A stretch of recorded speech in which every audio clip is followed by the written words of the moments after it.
Ayon kay Mr. Paragon, ang mga average farmers ng Hamster Combat ay kumita ng $2 to $5 sa loob ng ilang buwan na paglalaro. Samantala ang mga top farmers naman ay kumita lamang ng $10 to $15. Ngunit yung mga influencers na may mga nakuhang malalaking referrals ay sila po talaga ang kumita ng malaki. At yan po ang siyang ating pag-uusapan sa video na ito. Pero bago po tayo magpatuloy ay nais ko lamang po munang bigyang linaw ang aking disclaimer kung saan ang nilalaman po ng video na ito ay hindi po ito isang financial advice. For education and information purposes lamang po ang layunin nito. At ayan, ang Hamster Combat ay isa po itong play-to-earn game na naging popular sa crypto community. Ayon po kay Ginoong Mr. Paragon, ang average farmers ay yung mga regular na manlalaro kung saan ay sila po ay kumita lamang ng $2 to $5 sa loob ng ilang buwan na paglalaro. Ito po ay dahil sa kanilang consistent na pag-farm ng hamster, yan, paglalaro sa hamster. Ang kita nila ay nagmula po sa mga in-game rewards at tokens na kanilang nakuha habang naglalaro.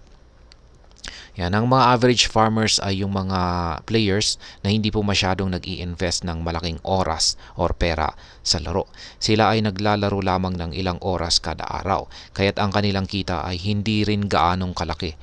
Kaya ang kanilang kita ay nagmumula po sa mga daily quest, small trades, at syempre mga basic activities ng laro. Kaya kahit na maliit ang kita, ito naman po ay steady at tuloy-tuloy. Kaya sa loob ng ilang buwan ay sila po ay nakabuo ng $2 to $5 na kita. Samantala ang mga top farmers naman ay yung mga players na mas dedicated at mas maraming oras ang ginugugol sa laro. Yan, sila po ay nag-i-invest ng mas maraming resources at mas aktibo sa mga high-level activities tulad ng mga tournaments at special events.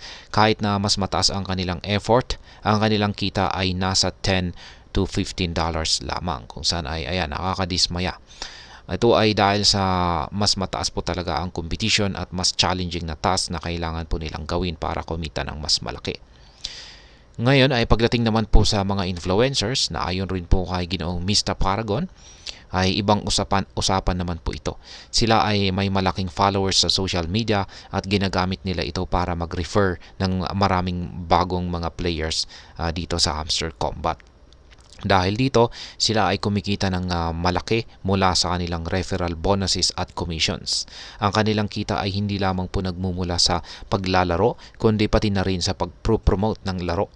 Ang mga influencers ay maaari pong kumita ng daang-daang dolyar o higit pa, depende sa dami ng kanilang referrals at engagement sa kanilang content. Ngayon, ang economic model ng Hamster Combat ay nakabase po sa blockchain technology, kung saan ang mga in-game assets at rewards ay nasa anyo ng cryptocurrencies. Ang mga players ay maaaring mag-trade ng kanilang mga hamsters, items at tokens sa marketplace na nagbibigay po ng additional na kita. Ang value ng mga assets na ito ay nagbabago depende po sa demand at supply sa market. Kaya't ang kita ng mga players ay maaring magbago-bago rin. Yan, isa sa mga challenges na kinakaharap ng mga players ay ang volatility ng crypto market. Ang value ng kanilang kita ay maaring bumaba o tumaas depende po sa market conditions. Kaya't ang mga players ay kailangan po maging strategic sa kanilang investment at pag-trade ng assets. Isa pang challenge ay ang competition sa laro. Habang dumadami po ang mga players ay mas nagiging mahirap ang pagkuha ng high value rewards. At ayan, ang Hamster Combat ay meron naman po siyang active community na nagbibigay ng support sa mga players. May mga forums, social medias at Discord channels kung saan ang mga players ay maaring mag-share ng tips, strategies at updates tungkol sa laro.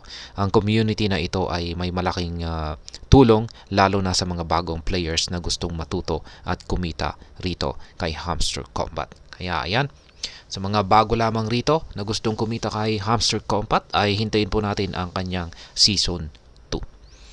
At hanggang dito na lamang po tayo sa video na ito mga ka-crypto. Sana po ay inyong nagustuhan ang aking paliwanag sa video na ito. Kung inyo po itong nagustuhan, pakiclick lamang po ang like button nito. Para naman po sa mga bago lamang dito, kayo po ay aking inaanyayahan para mag-subscribe. Pakiclick na rin po ang bell icon nito dahil ito po ang siya magsisilbing notification nito sa mga bago kong videos na akin pong ina-upload sa aking YouTube channel na ito. Marami pong salamat sa panunood. Ingat po tayo lagi at God bless po sa ating lahat.